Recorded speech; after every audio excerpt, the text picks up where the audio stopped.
तो आप देखेंगे कि जब 90% से ज्यादा लोगों के पास उतना धन ही नहीं है, उतनी हम्म आय ही नहीं है कि वो जितनी मांग करना चाहते हैं बाजार में उतनी कर सकें, तो वो मांग ही नहीं करते बाजार।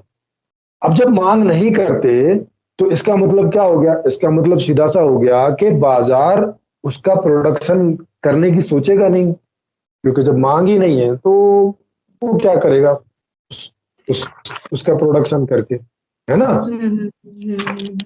तो वो प्रोडक्शन करता नहीं।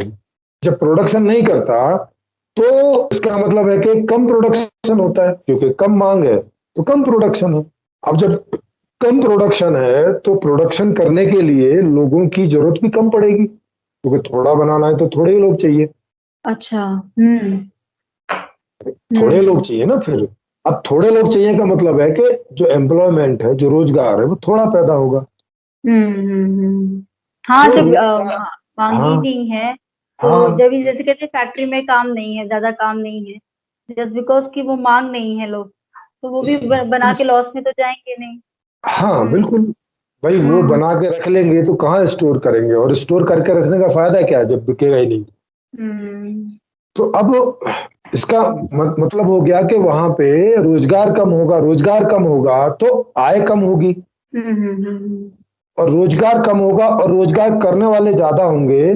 तो आज तक का जो अर्थशास्त्र है वो कहता है कि अगर रोजगार करने वाले ज्यादा हैं और रोजगार कम है तो उन्हें कम सैलरी पे करना पड़ेगा, क्योंकि सब लोग तैयार होंगे करने के लिए। तो जो फैक्ट्री वाला है वो बोलेगा कि भाई मैं तो 4-6 हज़ार रुपये दूंगा, करना है तो करो, नहीं करना है तो जाओ। तो मैं आपको बता रहा था कि जब मांग कम होती है तो प्रोडक्शन कम होता है, और प्रोडक्शन कम होता है तो रोजगार कम पैदा होगा। अब हम्म रोजगार कम पैदा होगा तो इससे जो ज्यादातर जो रोजगार है वो सस्ता वाला होगा, कम सैलरी में करना पड़ेगा, क्योंकि करने वाले लोग बहुत हैं और रोजगार है कम। तो चूंकि हम्म हर तो चूंकि हर आदमी को घर चलाना है अपना, तो हम्म अब घर चलाना है तो कोई भी आदमी तैयार होगा, ठीक है भैया ना दो 50,000 रुपए, ना दो 20,000 रुपए, 10,000 ही दे दो, 8,000 ही दे दो, साइन करवा लो कितने पर भी, है ना? आदमी मजबूर है तो उसको करना पड़ता है। तो इससे एक तो रोजगार कम है, दूसरा सैलरी भी कम होगी। अब सैलरी कम होगी, रोजगार कम होगा तो मांग फिर कम होगी, क्योंकि मांग तो आय के आधार पर ही होती है। हाँ, बिल्कुल।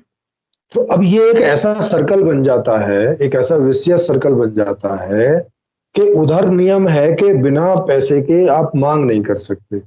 ठीक है, जितना पैसा होगा उसी आधार पे आप मांग करें। तो कम पैसा होने की वजह से मांग कम होती है, हम्म और उधर रोजगार नहीं है, तो रोजगार नहीं होने की वजह से पैसा नहीं पैदा होता, माने आय नहीं होती। भाई हम्म जितना काम होगा उसी हिसाब से आय होगी ना। काम ही थोड़ा है तो आय भी थोड़ी है, ओवरऑल मिला के। उधर कम मांग के कारण रोजगार कम होता है, और कम रोजगार के कारण मांग कम होती है। समझ रहे हैं? ये दोनों नियम दोनों तरफ जो है वो एक दूसरे को कम करके रखते हैं, एक दूसरे को नीचा करते रहते हैं, एक दूसरे को दबा के रखने की कोशिश करते हैं। हम्म कम मांग की वजह से रोजगार नहीं पैदा होता, और रोजगार नहीं होने की वजह से मांग नहीं पैदा होती। तो ये दोनों नियम एक दूसरे को दबा के रखते हैं। दबा के का मतलब है कि जो आपका इकोनॉमिक्स है उसको मिनिमाइज करके रखते हैं, कम से कम पर।